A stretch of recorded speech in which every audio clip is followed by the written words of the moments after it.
Hey everybody, Jeff Schneider here, and in today's video, we're going to cover my top 5 voicings for jazz, R&B, neo-soul, gospel music, and I chose 5 because we're going to cover the 5 most common chords. And, even 5 is probably too many. The first 3 here are the ones you're going to see most often, but we're going to do a minor 7th voicing, a major 7th voicing, a dominant 7th voicing, half diminished, and fully diminished 7. And let's jump right into it. So we're going to start with my favorite minor 11 voicing. A lot of you know this one because I talk about it all the time, but we're going to cover it because it's one of my all-time favorites, and it's also super easy to play. It's a real quick win. So we're going to do this in D, and by the way, that red line there, that is where the left and the right hand can separate. So in the left hand, we have 1, flat, 3, and 5. I'm doing this in D minor, by the way, so D minor 11. And then the right hand is going to be C, E, and G, which is the 7th, the 9th, and the 11th. So this is a D minor 11 chord,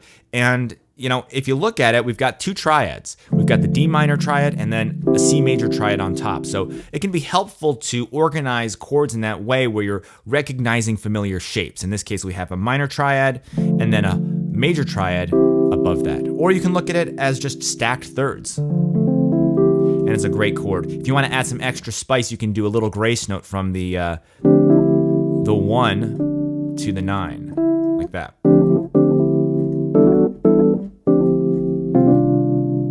Sounds really good wherever you play it, which is why it's one of my all-time favorite voicings, especially for minor 11 chords. Now, let's go to the second one. Now we're going to do major 9. Now, major 7, major 9, it's pretty similar. I'm throwing the 9 in there because it's a nice extension, add some color. But again, this is not a very complex voicing. It just sounds really good. It's super solid, and I love playing it. So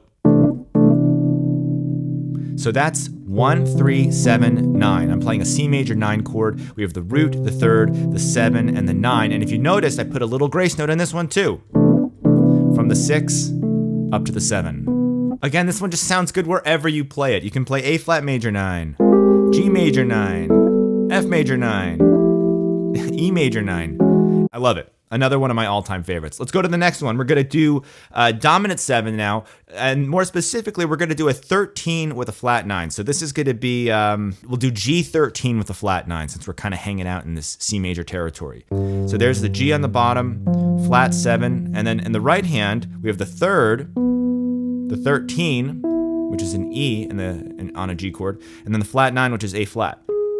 Really nice sound. If you notice, we have the top 3 notes there actually spell out a triad, a major triad. So if I'm playing this in G, we have a G, an F, a B, an E, and an A flat. Well, if you think about this A flat as a G sharp, you actually have a triad here, an E major triad. So that's kind of cool. Another way to recognize a familiar shape to make it easier to learn the chord. That really does help when it comes to learning new voicings. So this is G13 with a flat 9, 1, flat 7, 3, 13, flat 9. So let's go on to the next one. This is number 4. This is half diminished. This is going to be actually really, really similar to the minor 11 voicing we played before. All we're going to do is flat the 5. So if we go back to D minor 11, we're going to take that A and make it A flat. And you can still do the grace note, going from the 1 to the 9. It's another quick win because if you know the minor 11 voicing that we did, all you have to do is flat the 5, and now you have a minor 7 with a flat 5, which is the same thing as a half diminished chord. We're going to put all of these together in a second, by the way, to come up with a mini chord progression so you'll hear how it all works. The last one, fully diminished 7th chords. A lot of variations for this, but to choose one voicing that I really like, I decided to go for more of a technique than a specific voicing, and I'll explain what I mean. So I'll play this first. Let's do C sharp diminished. All right, so first of all, those are the notes for a regular closed position, root position, C sharp, fully diminished 7th chord. All right, now the way that I'm gonna voice it here is like this. So I have the C sharp, which is the root, then I have the G, the B flat, and then the E on top. So 1, flat 5, flat 7, flat 3. Now the technique part of this that I want to cover is something called drop 2. Now what is drop 2?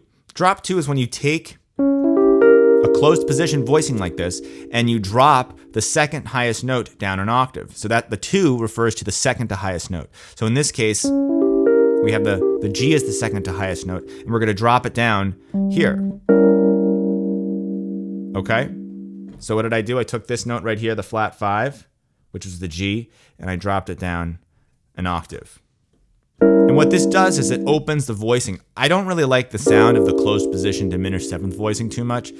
It just sounds like kind of a cliche horror movie chord. So opening it up really opens up the sound, and you can invert that chord however you want. So, say you have this original chord that we started with. Well, what if we invert the thing down like this? So it's the same 4 notes in a different position.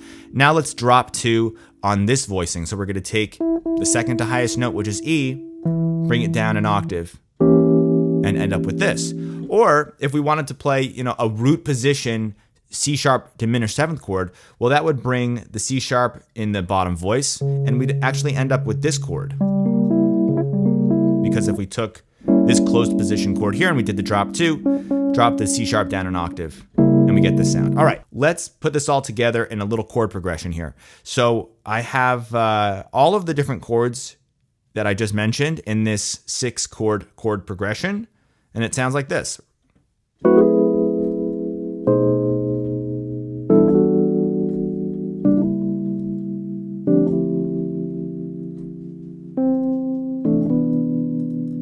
Or a little faster.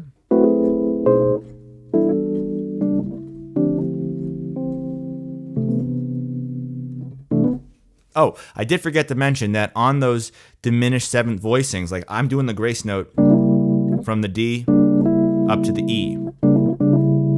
So that's another cool way to spice it up. You got to be careful with the grace notes. If you do them too much, it gets a little bit overkill. I'm probably doing them too much in this particular example, but I want to show you how you can apply those grace notes to any of these, or almost any of these voicings, to add some extra spice. Now, what about that note? What note am I talking about? It's that extra C that I played right before I went to that final chord. Listen again.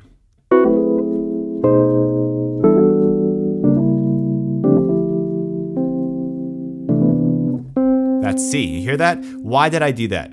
Well, the thing is, whenever you play voicings and a chord progression, you have to really pay attention to the top note. It's all about the top voice. When I play this chord progression, what melody am I conveying?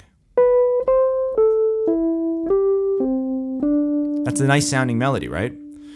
So I added that extra C on its own to fill out the melody. I felt like we needed another chord there, or another something, and I chose to use a single note. Now, ideally, here's the truth. Ideally, I would have liked to put an extra chord there. The chord that I would have loved to put between that D minor 11 and the C major 9 is, can you guess? Well, I'm playing a 2 chord going to a 1 chord.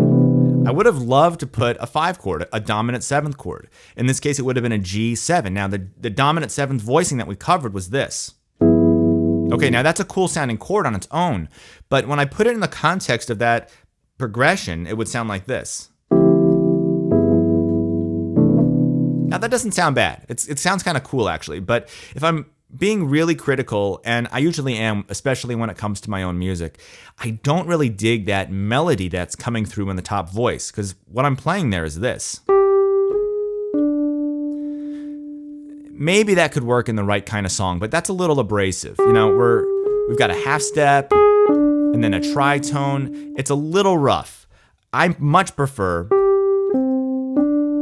that's a much more diatonic melody that fits the little song here really well.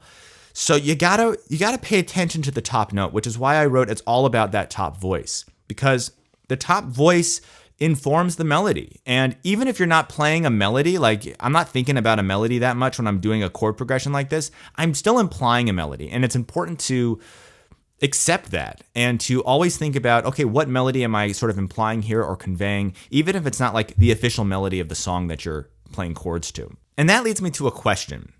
And that is, wouldn't it be nice to have a collection of voicings organized by the top note instead of just by the chord type and the key? So I wanted to basically solve this problem. And I did. I created something called Sick Chords Volume 1, which is made up of over 100 of my all-time favorite voicings. And I organized these voicings by top note. So it's not just organized by the key. It's not just organized by the chord quality. I actually group all the voicings together that have the 9th in the top voice. They're all together. I have all of the voicings together that have the 5th in the top voice. It makes it so much easier to consider the melody that you're implying, and it makes it so much easier to reharmonize, because obviously you want to have the melody note in the top voice when you're reharmonizing a tune. All of the voicings, all 100 plus voicings, are transposed into all 12 keys. You get sheet music, you get audio, you get MIDI, and the note names are written in the sheet music, by the way. So you actually don't have to read music in order to play these voicings. Again, they're organized by key, they're organized by chord quality, and then the top note. And that makes all the difference. It really makes learning voicings and applying them, most importantly, so much easier. And if you've seen any of my recent videos, you've probably heard me talk about this Sick Chords bonus bundle. And it's true, this week I am offering some crazy bonuses with Sick Chords, and it's gonna make it such a no-brainer for you to check this out. It's all offered through this private sale. So here's what to do next. Click the link on the screen or in the description to gain access to this Sick Chords bonus bundle. It's gonna unlock a world of harmony that I know you've been interested in, because you're watching this video and you wanna learn more about jazz chords and R&B chords and how to apply it to reharmonization and all of that. Really cool stuff that I love to do, and that's why I created this. I created this collection of my favorite voicings because they're so much fun to play and they sound so good. And I'm gonna leave it there. So until next time, thanks for watching, and I'll see you in the next video.